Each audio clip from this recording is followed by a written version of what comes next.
This presentation is intended to provide an overview of the recent ransomware outbreak that occurred against the Australian Five Eyes team during the 2019 summit. The impact of the incident, along with the response team's reaction to the incident, provides valuable lessons that enable the cybersecurity team to develop a long-term mitigation plan intended to reduce the risk of a similar occurrence moving forward.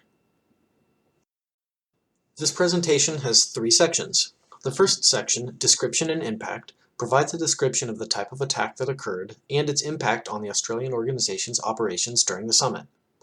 The second section, Incident Response, evaluates the cybersecurity response team's reaction to the attack. This section includes a root cause analysis of the recent incident, followed by the details of the short-term response plan that was developed and executed by the cybersecurity team in response to the incident. The third section, Lessons Learned, first identifies the positive effect that the organization's existing security controls and business continuity plan had on resolving the incident in a timely manner. Next, the section identifies security controls which have failed or are missing. Finally, this section concludes with the recommendation of mitigation strategies, including the implementation of new security controls as well as the improvement of existing controls in order to minimize the risk of future recurrence of a similar incident. The description of the incident is that a malicious payload was executed on multiple workstations connected to the Australian local network. A message appeared on the affected workstations indicating that system files had been encrypted and would remain inaccessible until a ransom was paid. The affected workstations were left unable to function, and the files shared on a critical network drive were encrypted, rendering them unusable. The impact of this incident is that a total of 3 workstations were rendered inoperable as a result of the ransomware infection. Furthermore, a shared drive became inaccessible from all sources until the response team was able to restore the information contained on the network drive. In this affected state, both the workstation and shared drive were inaccessible for a total duration of approximately 4 hours. It may be necessary for the organization to disclose the incident to others, such as the other organizations in attendance at the summit. As a result, the potential impact is that these other organizations may become wary of sharing data. This also has potential to cost the organization contracts and result in a loss of future contracts due to a previously known breach. Proper communication controls should be routed through upper management for appropriate verbiage. The response team, after receiving notification of an attack, sought to identify the root cause, which was quickly identified as a ransomware outbreak.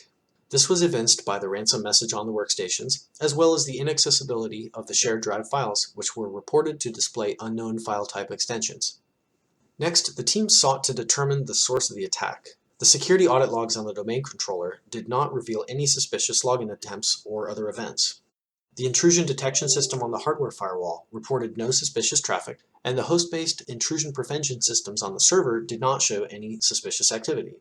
It was discovered, after a cursory inspection of the affected workstations, that a malicious email attachment had been received by the end users.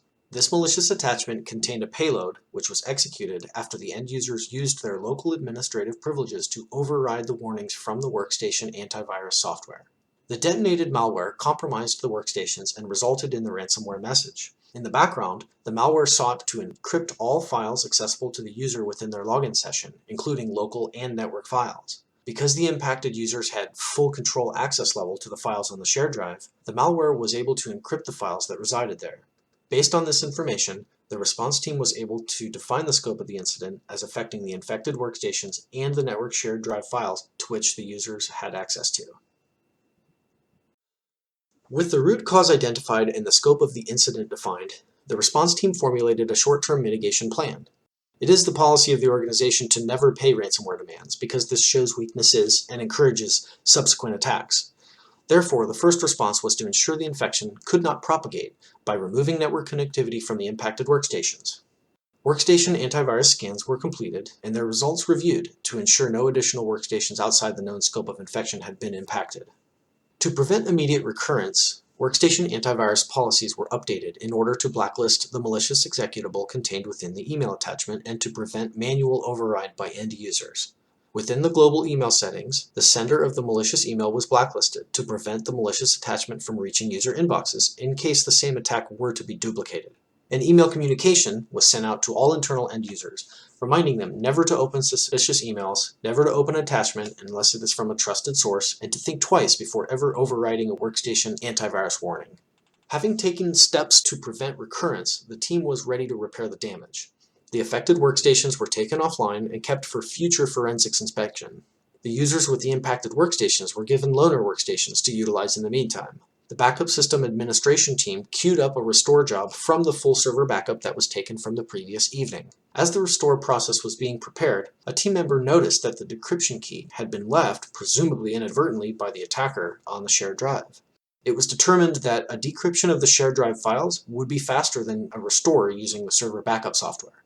Using the decryption key, the network files were restored and the conditions of data unavailability were resolved. The lessons we can take away from this incident are both positive and negative. On the upside, the IT team was prepared for the incident. The incident response plan was kicked off promptly with the proper team members having been notified of the incident.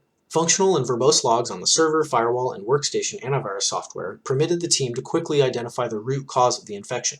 After the root cause and scope of the issue was defined, containment, eradication, and prevention of recurrence plans were developed and executed quickly. Compliance with the organization's business continuity plan paid off by ensuring that loaner workstations and server backups were available to hasten the recovery process. The team found a creative solution by discovering the data decryption key, but even had that not been found, the server backups would have been a solid plan B for data restoration. On the downside, some security controls did not provide the ideal protection to prevent this problem from occurring in the first place. The spam filter offered by Microsoft 365 did not catch the malicious attachment in transit. Neither did the network intrusion prevention system in place on the hardware firewall, which is designed to perform deep packet inspection to flag suspicious traffic, catch the malicious payload that entered the network via an email attachment. While the local workstation antivirus did recognize the attachment as suspicious, end users were able to bypass its warnings by exercising their local administrative privileges on their workstations. With regards to the shared files on the network drive, the principle of least privilege was not optimally applied in the role-based access control system.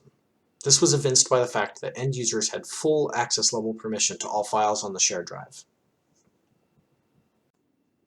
The following recommended mitigations are designed to strengthen the security posture of the organization and are intended to reduce the risk of a cyber attack in the future, be it via ransomware or otherwise. The organization should employ a more robust spam filter on all its inbound and outbound email. While the organization's email host, Office 365, does provide a level of spam filtering, a dedicated third-party solution such as Mimecast is more flexible and comprehensive and could be expected to catch more malicious attachments and links than the 365 spam filter alone. Although the Network Intrusion Prevention System, or NIPS, is fully up to date and with all its modules active, it is not performing SSL decryption. This means that if a malicious attachment were delivered via an encrypted email, it would be obfuscated and so invisible to the NIPS. By installing a firewall that is capable of SSL decryption, such as a Palo Alto Networks firewall, digital certificates issued to local network clients would permit the firewall to inspect encrypted traffic for threats while still protecting the data in transit. The principle of least privilege should be applied to restrict users from having local administrative privileges on their workstations. Without local administrative privileges, end users would not have been able to bypass the warnings from the antivirus and execute the malicious attachment. End users should be assigned read-only permissions by default to files that they do not need to modify. Had limited file permissions been in place, it is possible the impact to file share availability would have been less severe. End users should undergo training specifically for phishing, which is social engineering that occurs via email. A product such as KnowBe4 should be used to simulate phishing campaigns where data is collected on how many users fall for phishing traps. Leadership may use these reports, generated by one of the simulated campaigns, to target their training and reveal weaknesses for social engineering within their user base. While this incident did not directly exploit operating system or application software, these systems should be kept up to date with the latest vendor security patches. Administrators should have efficient and manageable ways to deploy software security patches via RMM and MDM to large numbers of workstations and mobile devices. Doing so will ensure software is kept up to date and will reduce the risk of software vulnerability exploitation. This presentation provided an overview of the response team's reaction to the recent ransomware outbreak at the 2019 Five Eyes Summit. Based on the incident response, lessons learned were formulated, both positive and negative. These lessons learned help to evaluate both the success of existing security controls as laid out in the organization's business continuity plan, as well as the security controls that were lacking or require improvement. The recommended mitigation steps are intended to provide leadership with a path forward to strengthening the security posture of the organization and to mitigate the risk of cybersecurity incidents in the future.